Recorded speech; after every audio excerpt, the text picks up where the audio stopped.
지난 4월 대규모 해킹 사태로 개인정보를 유출한 SK텔레콤. 개인정보보호위원회가 집중조사 끝에 SK텔레콤에 과징금 1,347억 9,100만 원을 부과했습니다. 이는 개인정보위가 2020년 출범한 이후 부과한 금액 중 역대 최대입니다. 이용자에게 유심정보 유출 통지를 지연한 데 대해서도 과태료 960만 원이 부과됐습니다. 개인정보위 조사 결과 LTE, 5G 이용자 2,300만여 명의 개인정보 25종이 유출된 사실이 확인됐습니다. 여기에는 이동통신 이용에 필수적인 가입자 식별번호와 유심 인증키 등이 포함됐습니다. 이번 사고의 주요 원인은 SK텔레콤의 보안과 관리 소홀로 드러났습니다. 침입 탐지 시스템의 이상 기록을 확인하지 않는 등 불법적인 유출 시도에 대한 대응 조치도 제대로 이뤄지지 않은 것으로 나타났습니다. 이미 보안 업데이트 미조치와 관련한 취약점이 보고됐는데도 유출 당시까지 업데이트를 하지 않은 사실도 확인됐습니다. 개인정보위는 SK텔레콤에 개인정보 보호 책임자가 실질적인 역할과 책임을 다할 수 있도록 체계를 정비하도록 했습니다. 유출 사고 재발 방지를 위한 시정명령과 개선 권고도 내렸습니다. 개인정보위는 유사 사례 재발을 막기 위해 다음 달 초 개인정보 안전관리 체계 강화 방안을 발표할 계획입니다. KTV 김유리입니다. 한국은행 금융통화위원회가 기준금리를 연 2.5%로 동결했습니다. 지난 7월에 이어 두 차례 연속 같은 수준을 유지했습니다. 가계대출과 수도권 집값을 고려한 결정입니다. 정부의 6.27 가계부채 관리 강화 방안 시행 이후 주택가격 상승폭은 줄었지만 상승세는 이어지고 있습니다. 6.27 대책이 상당한 정책 효과를 보였지만 서울 내 선호 지역을 중심으로 높은 가격 오름세가 이어지는 등 과거 부동산 대책 직후와 비교해 안정화되는 속도가 더딘 편이라고 한은은 평가했습니다. 민생회복 소비 쿠폰 등 재정 지출 확대에 따라 개선 흐름을 보이는 내수 심리도 동결에 힘을 실었습니다. 다만 한은은 내년 상반기까지 금리 인하 기조는 이어간다는 방침입니다. 당분간 잠재 수준보다 낮은 성장세가 이어질 거로 예상되는 만큼 경기 부양이 필요하다는 판단에 섭니다. 인하 시기와 폭은 대내외 정책 여건에 따라 결정하기로 했습니다. 한은은 올해 경제성장률 수정 전망치도 발표했습니다. 기존 5월 전망의 0.8%에서 0.9%로 0.1%포인트 올려잡았습니다. 2차 추가 경정 예산과 경제심리 개선으로 예상보다 커진 소비 회복세가 반영됐습니다. 내년 성장률 전망은 1.6%로 유지했습니다. KTV 김찬규입니다. 통계청이 발표한 올 2분기 가계동향 조사 결과 가구당 월평균 소득은 506만 5천 원으로 조사됐습니다. 올 1분기보다는 20여만 원 줄었지만 1년 전 같은 기간보다는 2.1% 증가했습니다. 가계소득 대부분은 근로소득으로 319만 4천 원을 차지했고 사업소득과 이전소득이 뒤를 이었습니다. 통계청은 물가 상승을 감안하면 실질 소득은 전년 동기와 비슷한 수준이라고 설명했습니다. 가구당 월평균 지출은 1.7% 증가한 387만 6천 원으로 조사됐습니다. 항목별로는 소비지출은 1년 전보다 0.8% 늘었습니다. 소비지출에서 가장 많이 사용한 항목은 음식, 숙박으로 45만 7천 원을 사용했고 이어 식료품, 비조료 음료 지출에 42만 3천 원을 사용했습니다. 반면 주류와 담배, 의료 신발 등의 일반 지출은 모두 줄어든 것으로 나타났습니다. 비소비 지출은 경상조세와 가구 간 이전 지출 등에서 지출이 늘면서 4.3% 증가했습니다. 1분기 6.9% 감소했던 이자 비용은 1.9% 늘었습니다. 소득 5분위별로 보면 소득 상위 20%의 소득은 0.9% 증가해 1,074만 3천 원을 기록했습니다. 지출은 494만 3천 원으로 소비 지출 항목 가운데 음식과 숙박 지출이 15.6%로 가장 많은 비중을 차지했습니다. 반면 하위 20%인 1분위 가구의 월평균 소득은 전년 대비 3.1% 늘었지만 119만 4천 원에 그쳤습니다. 지출은 130만 4천 원으로 여전히 소득보다 지출이 더 많은 것으로 나타났습니다. KTV 신국진입니다. 기관 사칭 등 교묘한 신종 수법이 계속 등장하며 피해 규모가 크게 늘고 있는 보이스피싱 범죄. 네, 수고 많으십니다. 우체국인데요. 네, 내일 자택에서 등기 수령 가능하세요? 이거 일단 저희한테 배송 내려와서 저희가 배송을 해야 돼서요. 이거 법원 서류 같거든요. 네, 수고하십니다. 저 서울중앙지검에서 근무하고 있는 이동식 수사관인데요. 근데 지금 악수과정에서 명의로 된 계좌와 신분증 사본이 발견되어서 지금 참고인 전화부터 연락드렸습니다. 정부가 보이스피싱 근절 종합대책을 발표했습니다. 종합대책은 보이스피싱을 사전에 예방하고 발생한 범죄는 신속하게 대응해 강력하게 처벌한다는 방침을 골자로 합니다. 우선 부처별로 나뉜 보이스피싱 범죄 대응 체계를 한 곳으로 모읍니다. 운영 중인 경찰청 통합신고대응센터를 9월부터 범정부 보이스피싱 통합대응단으로 확대합니다. 운영 시간도 평일 주간에서 연중무휴 24시간 체계로 전환합니다. 철저한 수사 체계도 갖춥니다. 국가수사본부장을 단장으로 하는 보이스피싱 TF를 운영, 전국 단위 전담 수사 체계를 구축합니다. 서울과 부산 등 5개 중점 시도경찰청에는 피싱 범죄 전담 수사대를 신설합니다. 또 9월부터 내년 1월까지 5개월간을 보이스피싱 특별 단속기간으로 지정, 단속에 주력할 방침입니다. 이동통신사와 금융회사의 예방, 배상 책임도 강화합니다. 이동통신사는 대리점과 판매점에서 외국인 가입자가 급증하는 등 이상 징후가 발견되면 정부에 즉시 신고해야 합니다. 관리 의무 소홀로 휴대전화 불법 개통이 다수 발생할 경우 등록 취소나 영업정지 등 강력한 제재를 부과합니다. 금융회사 내에는 보이스피싱 전담부서를 설치하도록 합니다. 보이스피싱 예방에 책임 있는 주체들이 피해 금액의 일부나 전부를 배상할 수 있도록 법제화도 추진합니다. 정부는 금융회사의 무과실 책임을 인정하는 영국과 싱가포르 등 해외 사례를 참고해 제도 개선 방안을 구체화할 예정입니다. KTV 윤현석입니다. 적어도 저속 비행하는 미국 UH-60 블랙호크 헬기에서 우리 특전사들이 맨몸으로 뛰어내립니다. 고속 고무 보트를 타고 약 15km를 기동해 적 해안에 침투합니다. 특수 정찰을 통해 식별한 목표물에 대한 항공 유도용 표적 정보를 전송한 뒤 작전 지역을 안전하게 이탈합니다. 한반도 방어를 위한 정례적인 한미 연합 연습인 을지 자유의 방패 UFS 연습의 일환으로 한미연합 해상 침투 훈련이 진행됐습니다. 육군 특전사령부와 미 7공군 장병 40여 명이 참가했습니다. 지난 18일부터 시작한 UFS 연습이 종료됐습니다. 이번 연습에선 육해공 우주사이버 정보 등 전 영역에서 연합 합동작전을 실시했습니다. 특히 최근 전쟁 양상을 분석해 도출한 현실적인 위협을 시나리오에 반영했습니다. 또 지난 18일부터 21일까지 진행된 정부 을지연습과도 연계해 범정부 차원의 국가총력전 수행 능력도 확인했습니다.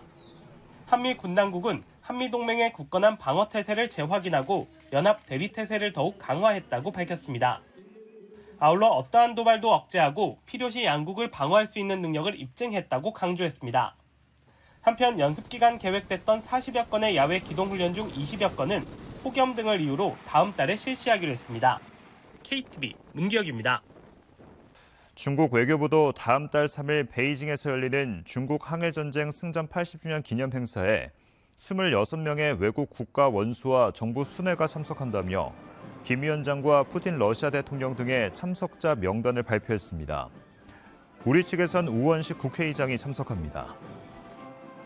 보건복지부가 건강보험 정책심의위를 열고 내년 건강보험료율을 1.48% 인상하기로 결정했습니다. 이에 따라 내년 직장가입자의 본인 부담 월평균 보험료는 16만 699원으로 올해 15만 8,464원보다 2,235원 오릅니다. 지역가입자의 가구당 월평균 보험료는 9만 242원으로 올해보다 1,280원 인상됩니다. 건보료율 인상은 3년 만입니다. 복지부는 보험료율 동결이 이어지며 수입 기반이 약화된 점, 새 정부 국정과제 추진을 위한 지출 소요를 감안해 일정 수준의 인상 필요성을 제기했습니다. 다만 국민의 보험료 부담 여력을 감안해 내년도 인상률을 역대 평균치보다 낮은 1.48%로 결정했다고 말했습니다. 건정심은 이와 함께 다발골수종 치료제인 다잘렉스주의 건강보험 적용 대상을 투여 단계 1차, 4차 이상에서 2차 이상으로 확대하는 안건도 통과시켰습니다. 투여 단계 2차 이상에서 병용요법으로 약을 쓸 수 있도록 급여 범위를 확대한 건데 이에 따라 1인당 연간 8,300만 원에서 416만 원 수준으로 투약 비용이 줄어들 전망입니다. KTV 정유리입니다. 교육부와 한국교육개발원이 교육기본통계 조사 결과를 발표했습니다. 조사 결과 올해 전국의 유치원과 초등학교, 중고등학교 학생 수는 555만 1,250명으로 집계됐습니다. 1년 전보다 13만 3,495명, 2.3% 감소한 겁니다.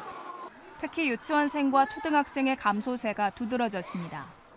유치원생은 1년 전보다 17,079명, 3.4% 감소했고 초등학생은 6% 줄었습니다. 고등학생은 0.4% 소폭 감소한 반면 중학생은 2.8% 늘었습니다. 다문화 학생 수는 증가하는 추세를 보였습니다. 올해 초중 고교의 다문화 학생 수는 20만 2,208명으로 전년보다 4.3% 증가했습니다. 전체 학생 중 다문화 학생이 차지하는 비율도 4%로 1년 전보다 0.2%포인트 증가했습니다. 유치원과 초등학교, 중고교 교사 수는 모두 50만 6,100명으로 집계됐습니다. 1년 전보다 3,142명, 0.6% 줄었습니다. 초중 고교 학생들의 학업 중단율은 1.1%로 전년 대비 0.1%포인트 늘었습니다. KTV 신경은입니다. 지난해 응급실을 찾은 손상 환자 수는 8만 6천여 명, 1년 전보다 57.4% 감소한 것으로 나타났습니다. 의대 증원을 둘러싼 의료계 갈등 상황으로 응급실 이용이 제한되면서 과거 응급실 내원 환자의 상당수를 차지했던 경증 환자의 이용이 줄고 중증 환자들 중심으로 진료한 결과로 풀이됩니다. 응급실을 찾은 환자의 손상 원인을 보면 갑작스러운 추락과 낙상이 40%를 차지해 가장 많았고 둔상과 운수사고가 뒤를 이었습니다. 자해나 자살, 폭력, 타살 등 의도적인 손상은 11.1%를 기록해 지난 2006년 조사를 처음 시작한 이래 가장 높았습니다. 특히 술을 마신 상태에서는 손상 위험이 크게 증가하는 것으로 나타났습니다. 음주 상태에서 자해와 자살, 폭력 등 의도적 손상 발생 비율도 마시지 않은 상태보다 5배가량 높았습니다. 자해와 자살 환자는 10년 전보다 3.6배 증가했는데 연령대별로는 10대와 20대 비중이 39.4%로 가장 높았습니다. 특히 13세에서 18세 청소년 가운데 약물 중독 중 85.8%, 낙상 중 44.3%가 자해나 자살이 목적이었던 것으로 나타났습니다.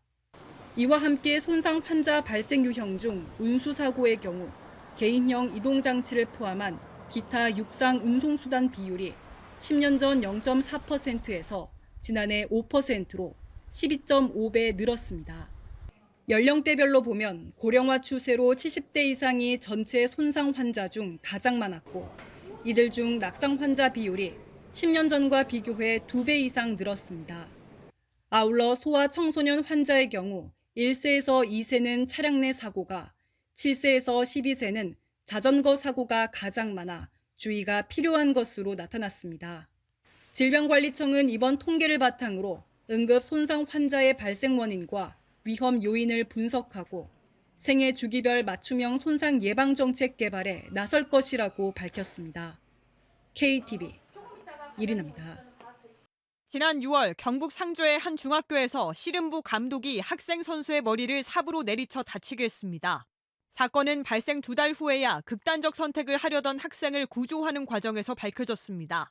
가해자인 감독에게는 최고 수위 징계인 제명 처분이 내려졌습니다. 정부가 선수에게 폭력을 가한 지도자에 대해 자격 취소를 원칙으로 징계하기로 했습니다. 자격 취소 또는 최장 5년간 자격 정지를 하던 기존 처벌 방침을 강화한 겁니다. 재징계 요구에도 체육단체가 미흡한 징계를 내릴 경우 정부 재정 지원 중단까지 고려하기로 했습니다. 폭력 행위자는 대회 출전에 필요한 경기인 등록을 불허해 체육계 진입을 차단할 계획입니다.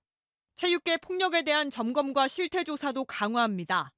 스포츠 윤리센터에 인권보호관을 상시 배치하고 전국의 학교 운동부와 실업팀을 주기적으로 점검하기로 했습니다. 체육계 내 인권 침해와 비리 등에 대한 실태 조사를 앞으로 표본이 아닌 전수조사로 확대 실시합니다. 정부는 9월 한 달 동안 학생 선수 폭력 피해 특별 신고 기간을 운영합니다. 내년부터는 폭력 피해자에 대한 의료와 상담, 법률 지원 금액을 1,000만 원으로 2배 인상할 계획입니다. KTV 임보라입니다. 행정안전부가 2025년 지방세제 개편안을 발표했습니다. 수도권 쏠림 문제 완화와 서민 생활 안정이 개편의 핵심입니다. 우선 지역별 차등 감면 체계가 도입됩니다. 비수도권과 인구 감소 지역에 더 많은 세제 혜택을 주는 겁니다. 지역 경제와 연관성 높은 산업, 물류, 관광단지에 대해서는 수도권, 비수도권, 인구 감소 지역 순으로 감면율을 높게 적용합니다. 예를 들어 수도권 산업단지 입주자는 취득세 감면율이 35%지만 비수도권은 50%, 인구 감소 지역은 75%까지 확대됩니다. 인구 감소 지역에서 창업하거나 사업장을 신설할 경우 부동산 취득세와 재산세 감면 혜택이 최대 8년간 적용됩니다. 또 인구 감소 지역 기업이 지역 주민을 고용하면 법인 지방소득세에서 근로자 1인당 최대 70만 원을 공제받을 수 있습니다. 지역 아파트 미분양 문제 해결을 통한 지방 부동산 활성화 방안도 눈에 띕니다. 인구 감소 지역에서 추가 주택을 구입하는 이른바 세컨드홈의 특례 대상 주택 기준도 크게 완화됐습니다. 인구 감소 지역 내 재산세 특례 대상 주택의 공시가격 상한은 4억 원에서 9억 원으로, 취득세 특례 대상 주택의 취득가액은 3억 원에서 12억 원으로 상향됩니다. 전국 13만 4천 호에 달하는 빈집 정비를 유도하기 위해 빈집 철거 후 토지에 대한 재산세 감면도 신설됩니다. 민생경제 회복을 위한 세제 지원도 계속됩니다. 신혼부부와 청년층의 생애 첫 주택 취득세 100% 감면 혜택이 연장되고 출산과 양육을 위한 주택 구입 시 받는 취득세 100% 감면 혜택도 유지됩니다. 이번 개편안은 다음 달 22일까지 입법 예고를 거쳐 10월 초 국회에 제출될 예정입니다. KTV 최다입니다. IT 기업 출신인 한성숙 장관은 취임 후 한 달간 데이터 혁신 필요성을 느꼈다고 말했습니다. 기업이 정부 사업 지원 시 겪는 불편함을 지적한 겁니다. 한 장관은 중소기업 통합 플랫폼을 만들어 분산된 사업 공고를 한눈에 볼 수 있게 만들겠다고 밝혔습니다. 제출 서류를 줄이고 공공기관 발급 자료의 경우 행정 연계로 자동 제출되는 겁니다. AI 기반 기술 평가 모델 도입으로 사업 심사 속도도 빨라집니다. 당면한 핵심 과제로는 AI 전환을 내세웠습니다. 스마트 공장 보급을 통해 제조업 자동화를 확대하겠다고 강조했습니다. 또 로봇, 드론 등 피지컬 AI 기업 육성을 확대합니다. 기업, 대학 참여 추진단을 꾸려 연구개발, 실증, 규제 완화까지 패키지 지원하기로 했습니다. 벤처 투자 40조 원 달성도 약속했습니다. 모태펀드를 역대 최대 규모 출자하고 AI 투자 비중을 20%에서 30%까지 늘려가겠다고 밝혔습니다. 기술 탈취 등으로부터 중소기업을 보호하는 방법도 제시했습니다. 증거 개시 제도를 도입해 법원 지정 전문가가 증거 수집과 피해 입증을 하도록 하고 징벌적 손해배상액 산정도 현실화하도록 했습니다. 소상공인 지원도 눈에 띕니다. 노란 우상공제 납입 한도를 분기별 1,800만 원으로 상향하고 대출 갈아타기를 가계대출에서 개인 사업자 대출까지 확대하도록 했습니다. LH의 경영 혁신과 국민 신뢰 회복을 위한 LH개혁위원회가 출범했습니다. 이상경 국토부 1차관과 임재만 세종대 교수가 공동위원장을 맡고 주거복지와 도시계획, 재무회계 등 각 분야 전문가들이 민간위원을 맡아 LH개혁 방안 마련에 나섭니다. 김윤덕 국토교통부 장관은 자율주행 산업의 발전을 가로막는 규제들을 올해 안으로 정비할 것이라고 밝혔습니다. 김 장관은 자율주행 기업과의 간담회에서 자율주행 기술 개발에 서둘러야 한다며 앞으로 관련 기업들이 자유롭게 의견을 내고 이를 정책에 반영할 수 있도록 수시로 만날 거라고 덧붙였습니다.